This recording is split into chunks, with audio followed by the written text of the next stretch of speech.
Tatapon tayo ng basura. It's mean tapos na naman ang ating isang araw. Thanks God, diba? Na-survive na naman natin yung isang araw. Ang init ng hulab.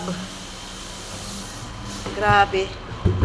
Alas 11 na ng gabi pero napakainit pa rin ng hulab. So, nalabas lang tayo ng basura.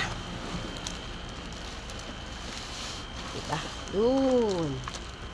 Tatapon natin doon. Dito na. Lagay natin dito. Diyan. Doon.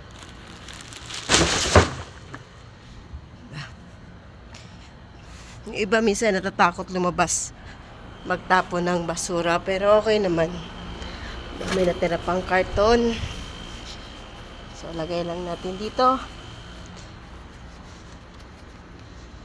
Diba? Magwak-wak muna tayo din sa labas. Diba? Walking.